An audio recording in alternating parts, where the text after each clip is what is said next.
Hello, this is Storytelling Mitch with some Lady Precious Dream. We're at page 151 here, and the end is 169, so we're close to the end. Okay, so with further ado, where did I leave off? Oh, yeah, okay. We have now the honor of being present at the temporary court of His Majesty, the King of the Western regions, during his visit to China. It is one of the most beautiful buildings in the Chinese kingdom. It is specially decorated to welcome its royal occupant. The onlookers have supposed that rich silk canopies hang over their heads and soft carpets are under their feet, and that the furniture is all of ebony, though what they actually see is still the same old stage without any alteration. 4 attendants come forward, and then His Majesty appears in his royal robes and his crown of gold. Hsieh says, "I left here no more than a beggar and have returned as a king." He sits on his throne. "As I came here from the imperial palace, all the streets were filled with people who kept on scattering flowers upon me. If they had only shown even the very slightest degree of similar enthusiasm 18 years ago, when I was performing my best feats of strength in those very streets, they would have made me a much happier man. Their cheers are now to me quite distasteful. Only happiness is the company of my queen." He calls, "Attendants!" The attendants say, "Yes, your majesty." Hsieh says, "Request her majesty the queen to come into court." The attendants say, "Yes, your majesty." One of the attendants goes to the right entrance and calls loudly, "His Majesty requests the presence of Her Majesty the Queen." A voice off stage says, "To hear is to obey." Following 2 maidservants, Precious Dream appears in her queenly attire, which renders more beautiful than ever. Precious says, "After wearing rags for 18 years, I now have the joy of being arrayed in royal robes." She turns and curtsies to say, "Your humble wife presents her respects to your majesty." Hsieh says, beaming, "Thank you. I don't stand on ceremony, but please be seated." Precious says, "Thank you for your condescension." She is helped to sit at his side. "May I ask how your majesty got on this morning at your reception at the emperor's court?" Hsieh says, "The reception was a great success. The emperor has ordered the prisoner Wei to be placed at my disposal." Precious says, "Splendid. What has your majesty done with him?" Hsieh says, "Nothing yet. I want you to decide for me." Precious says, "Very good. Have him brought here." Hsieh says, "Attendants." The attendants say, "Yes, your majesty." Hsieh says, "Order them to bring the prisoner Wei here." Attendants say, "Yes, your majesty." One of the attendants goes to the right and calls, "Bring the prisoner Wei here at once." A voice off stage says, "Without delay." Wei, with his hands tied behind his back, appears without a gown and hat. He has a jailer on either side of him and an executioner with a big knife behind him. Wei says, "When I heard that I was wanted here, I became almost senseless." He turns and kneels before Hsieh. "The prisoner Wei awaits your majesty's pleasure." Hsieh says, "Who is kneeling before me?" "Wei, the prisoner Wei." Hsieh says, "Do you confess that you plotted to kill me during the Western Punitive Expedition?" Wei says, hanging down his head, "I confess. I only crave your pardon, your majesty."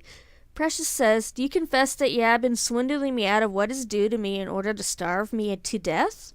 Wei says, I confess. I only crave your pardon, my dear sister, your majesty." Precious says, "How can you be pardoned? Don't you remember that only a short time ago you said you would never be under my thumb? What have you to say now?" Wei says, "I was blind then." Precious says, "I don't think you were blind then. And don't you remember that you also said you wouldn't care a fig for me even if you were under my thumb?" Wei says, "I was crazy then." Precious says, "You seem to be anything but crazy then. No, you will not be pardoned." Hsieh says, "No, you will not be pardoned. Therefore the penalty for your crime," Precious says, correcting him, "of your numerous crimes." Hsieh says, yes, the penalty for your numerous crimes is, looking at his wife who touches her throat with her sleeve, is death.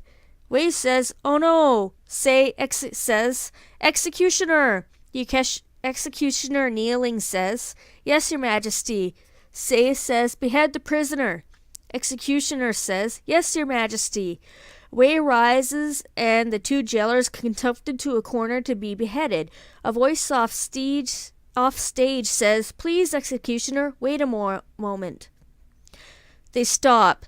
Silverstream rushes forward. Silver says, oh, I am glad to have come in time. I will ask my brother-in-law for his pardon. I have heard people say that many lives have been saved only through wives in the nick of time. Wei says, please don't waste your time in concocting with the audience, but go in and ask for a pardon at once. Silver says, you horrid wretch, you deserve death. She turns and kneels before Hsieh. My respects to your majesty, my dear brother-in-law. Hsieh says, who is kneeling before me? Silver says, your majesty's sister-in-law, Silverstream. Hsieh says, what have you come here for? Silver says, to ask for my husband's pardon. Hsieh says, looking at his wife, who signals to him a negative, no, you have both behaved very badly to us. I cannot pardon him. Silver says, getting up and going out, nothing can be done now. Wei says, you have come in time only to see me die. Silver says, departing, let me call for help. The executioner says, let me finish my job, the sooner the better. He raises his knife. The voice off stage says, executioner, pray wait a minute. He stops. Silverstream appears again, dragging her father toward by his sleeve. Silver says, quick, father, calling out loud. His Excellency the Prime Minister Wang is here. First Lieutenant kneeling, I beg you to report, your majesty, that His Excellency the Prime Minister Wang is coming. Hsieh says, looking at his wife, who shakes her head, tell His Excellency that I can't grant him an audience at present, but if he will wait a few hours, I may give him a few seconds then. The first lieutenant says, yes, your majesty. Silver says, this is no good. I must try again. She departs again. The first attendant, going to Wang, says, his majesty regrets that he can't grant you an audience at present, and says if you will wait a few hours, his majesty may be able to give you a few seconds then. Wang says angrily, oh, my God! He faints. Executioner, raising his knife, says, now for it. A voice off stage, executioner, do wait a second. He stops with a frown. Silverstream appears, dragging Hsieh and Goldenstream forward. Silver says, oh, quick, it's a matter of life and death, calling out loud, His Honor General Hsieh and his wife are coming. The first attendant says, kneeling, I beg to report to your majesty that His Honor General Hsieh and his wife are coming. Hsieh says, looking to his wife, who tips him a wink, says, tell His Honor General Hsieh and his wife that I should be very glad to receive them if they promise not to refer to any way to the prisoner who is being executed. The first attendant says, yes, your majesty. Silver says, heaven have mercy on me. I have been ruining to and fro in vain. There is still one more chance. She departs for a third time. The first attendant, going to Hsieh and Goldenstream, says, His Majesty says he would be very glad to receive you if you mention nothing about the prisoner who is to be executed. Hsieh and Golden say, that's very hard. We have come specially on his account. The executioner says, I am sorry, I cannot wait any longer. He raises his knife. A voice off stage says, executioner, do wait a little. The executioner puts down his knife with an inaudible oath. Silverstream appears for the last time, dragging Madam along with her. Silver says, quick, mother, you are my last hope, calling out loud, Madam is coming. The first attendant, kneeling, says, I beg to report to your majesty that Madam, your mother-in-law, is coming. Hsieh says to the attendant, all right, rising, we must go to welcome her. Precious says, rising also, yes, let us go at once. They come to meet Madam. Hsieh clasping his hands and bowing very low. My respects to you, my dear mother-in-law. Precious says, curtsying. My respects, dear mother. Madam says, don't stand on ceremony, dear children. Seeing her husband, what are you standing here for, dear? Wang says gruffly, I was told to wait here a few hours before he could give me a few seconds. Madam says, ha ha, it serves you right. Seeing her eldest daughter and Sue, what are you here for, my children? Sue says, we came back to ask them the pardon way. Golden says, but His Majesty forbade us to mention anything about the prisoner. Madam says, oh, so that's it. She taps her fingers on her forehead. Of course we mustn't mention the prisoner to His Majesty. Silver says, troubled, but you? Madam says, foolish child, come with me, all of you, and let me have His Majesty's word of honor that he will not mention even the name of Wei to me. Hsieh says, I glad you give her my word. Silver says, you can't be silent now. And you said you would not mention about my husband to His Majesty? Madam says, certainly, I gave him my word of honor too. To Hsieh, isn't that fair? Hsieh says, oh, quite fair. Silver says, oh, mother, how can you? Madam says cunningly, silence, don't you let me hear you speak again. Everybody is asked to take a seat. Precious, pleased, says, mother darling, you are full of understanding.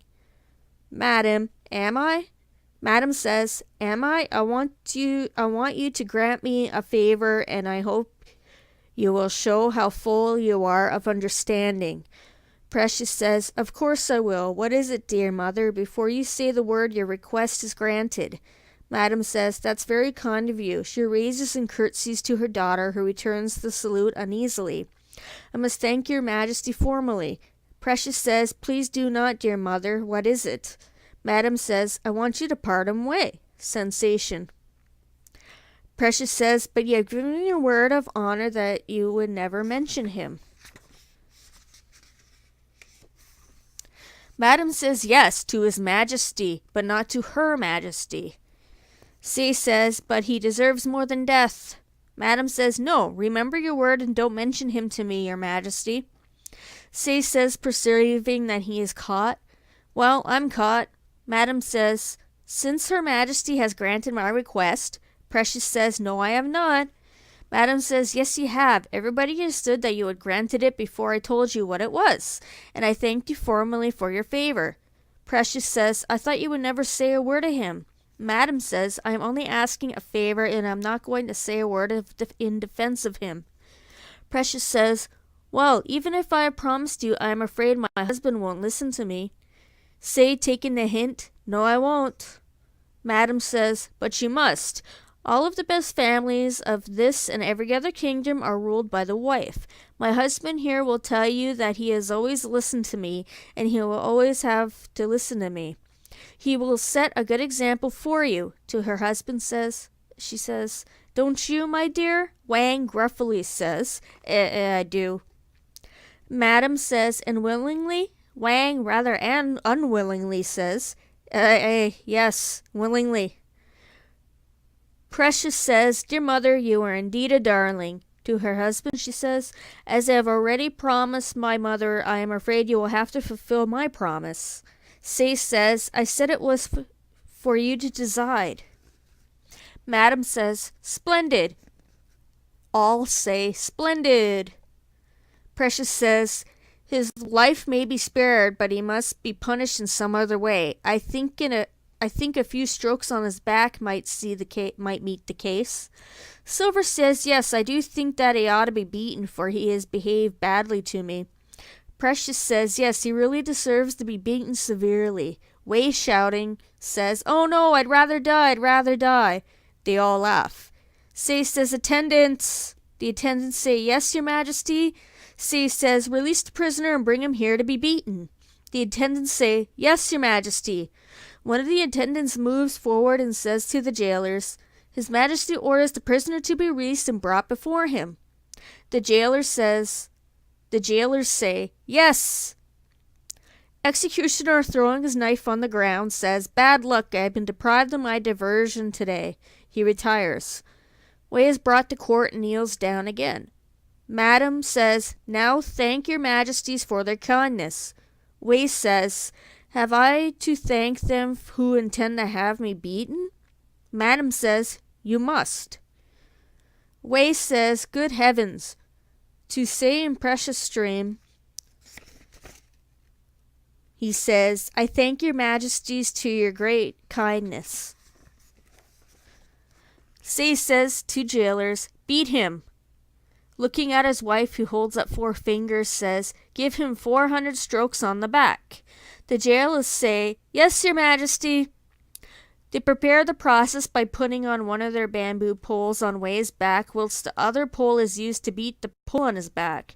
Wei says, I'll be a dead man long before they finish." Precious says, stopping them, "Stop, 40 strokes will be enough."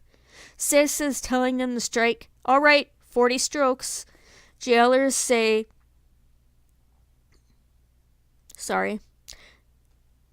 "All right, 40 strokes." The jailers say, "Yes, your majesty." They count the strokes allowed by 5s, and Wei's yell, "Ouch," after each blow. 5, ouch. 10, ouch. 15, ouch. 20, ouch.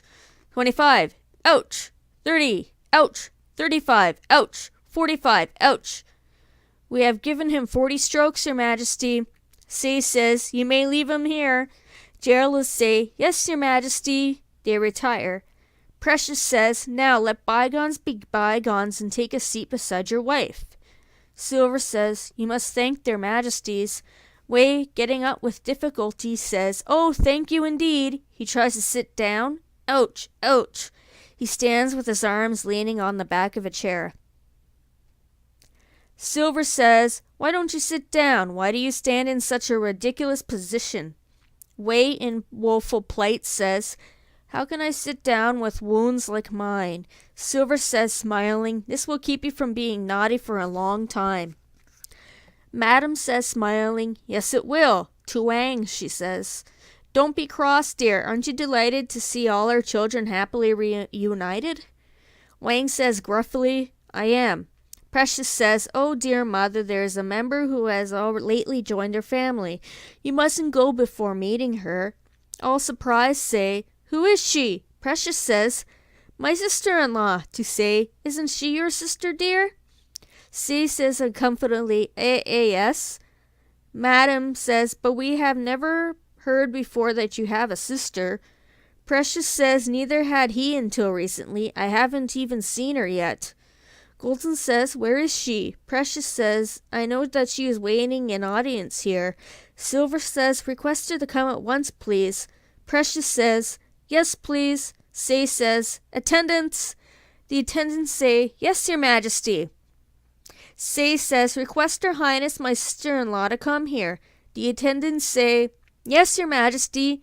One of the attendants goes to the right entrance and calls loudly, "His majesty requests the presence of her highness his sister." A voice off stage says, "To hear is to obey." The princess appears with her 2 aides de camp, Ma Ta and Qiang Hai. Apparently they have never seen such beautiful surroundings before and are gazing at the ceiling, the walls, the carpets, and the furniture with wide open eyes. Ma says, "Beg to report to your highness that this is the court of his majesty." The princess says, "Indeed." She looks around. "What a queer place it is." To the audience she says, "China is indeed a queer land. Everything is just the opposite of our country." Qiang says, "Yes, for instance, we always wear wooden blankets, but they always wear silk coverlets." The princess says, "Never mind about that. After they have been to one of my at-homes, I am sure those who love to be in fashion will order some woolen stuff from the western regions. The only difficulty I have is their numerous ceremonies. To one who has been born and bred in western regions and accustomed to the freedom there, their punctilious etiquette and strange customers are most trying." She turns and looks at Hsieh carefully. "Ma Ta and Qiang Hai." Ma and Qiang say, "Yes, your highness." Princess says, "Who is the man sitting there like the king of heaven?" Ma says, he is Majesty our king. The princess says, how changed he is. I am a little afraid of him. She turns and stands very far from Hsieh. My respects to your majesty. She salutes him. Hsieh says, I am very glad to see you. Don't stand on ceremony. Princess says, thank you. To Ma and Kang, she says, Mata and Kang, hi. Ma and Kang say, yes, your highness. Princess says, who is that little goddess sitting next to his majesty? Kang says, she is his wife, the famous precious stream of the Wang family. Why do you call her a goddess? Princess says, don't you see that even her eyelids do not move a little bit? Kang says, that is the custom in China. They are not allowed to move even their eyelids before strangers. The princess says, oh, I can abide this. Let us go back to the Princess says, oh, I can't abide this. Let us go back to the western regions. Ma and Kang say, oh no, we can't. The princess says, what am I to do? Ma says, you must go to her and salute her. The princess says, I won't salute her. Kang says, if you don't, they will say that women of the western regions have very bad manners. The princess says, then I must do it for the reputation of our women. Ma and Kang say, yes, your highness. Princess, going nearer to the precious stream, says, my respects to you, the famous precious stream of the Wang family. She salutes her as precious stream has never received a military salute like this before. She raises her hands in alarm. Ma Tang and Kiang Hai.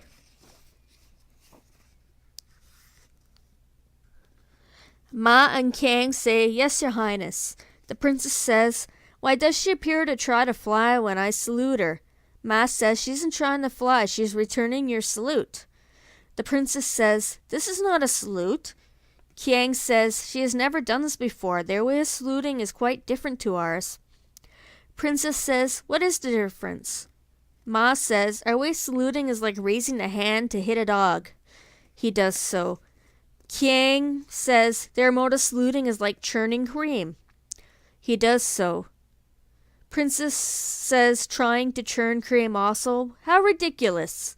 Ma says, they say that hitting a dog salute is equally, if not more, ridiculous. The princess says, well, I must try to churn cream in her honor. Ma and Kang say, yes, your highness. The princess says, watch me, Mata and Kang Hai. She goes up again, clasps her hands, and churns the invisible cream rapidly. My respects to you. Precious says, smiling and raising to curtsy to her. Many thanks. Please don't stand on ceremony. Aside. How beautiful and charming the princess is. I now quite see why my husband didn't return to me earlier. He was undoubtedly charmed by her beauty for those 18 years. If I were a man, I would like to stay in the western regions for a few years too. As I am a woman, I hate her. I do not wish to speak with such a bewitching little minx, but if I do not, she will say that the women of China are very impolite. For the sake of preserving the reputation of the women in China, I must say a few kind words to her. To the princess she says, I am indebted to you for having entertained my husband for me all those 18 years. The princess says, aside, ah, she's pulling my leg. To Precious Stream she says, oh, you needed me. I was only too delighted to do so. Precious says, furiously aside, the baggage. To the princess she says, this is my father and this is my mother. They rise and the princess churns cream again. And these are my sisters and brothers-in-law. The princess trimming cream once more, but this man seems to have no face. She touches Wei's back. Wei says, ouch, ouch, turning around and showing his beautiful face to her. The princess, frightened, says, ouch, ouch, I must go, I must go. The princess says, wait a moment, please. She whispers to say, so and so and so and so. Hsieh says, yes, yes, he calls, attendants. The attendants say, yes, your majesty. Hsieh says, request so and so to come to our court immediately. Attendants say, yes, your majesty. One of the attendants goes to the right entrance and calls loudly. His Majesty requests the presence of so-and-so immediately. A voice off stage says, coming! His Excellency the Minister of Foreign Affairs is a man of the world who must have had many affairs in foreign countries. Affairs, quote unquote. He walks briskly forward. Minister, your most obedient humble servant, so-and-so, the Minister of Foreign Affairs. He bows gracefully to Hsieh, My Majesty to your Majesty. Hsieh says, Thank you. Don't stand on ceremony. I want to tell you that my sister, the Princess of the Western Regions, has arrived here today and hopes you will welcome her and see that she has everything that she wants. Minister says, Yes, your Majesty. Delighted, your Majesty. Her turns to the princess and kisses her outstretched hand. My sincerest welcome and respects to your Highness. The princess, who has taken quite a fancy to him, says, Oh, thank you. Minister offering his arm, Will your Highness come with me? Princess says, With pleasure. She takes his arm and looks at him lovingly. Minister says, Excuse me, your Majesty. Good morning, everybody. Princess says, Goodbye, everybody. Tell me, where did you learn your charming manners, your Excellency? They retire, looking at each other. Wang says, Disgraceful, getting up. Excuse me, I must go back. Madam says, Scandalous, joining him. Goodbye, my children. They retire. Su and Golden say, It is disgusting. Rising, Goodbye, we must go back. They retire. Weight and Silver say, It's a shame. Rising, Goodbye, thank you. They retire. Hsieh says, Let us retire. He rises and the attendants retire first. Precious says, Come in to say, Do you always behave in the Western regions as those two were doing? Why not give me a turn? Hsieh says, For shame, our affection is for each other and not for public entertainment. He retires. Precious says, imitating the tones and actions of the minister or princess, My sincere welcome and respects to you, your Highness. She kisses her own hand. Oh, thank you. She offers an arm. Will your Highness come with me? She takes the offered arm. With pleasure. She retires on the invisible gallant's arm. And that's the end.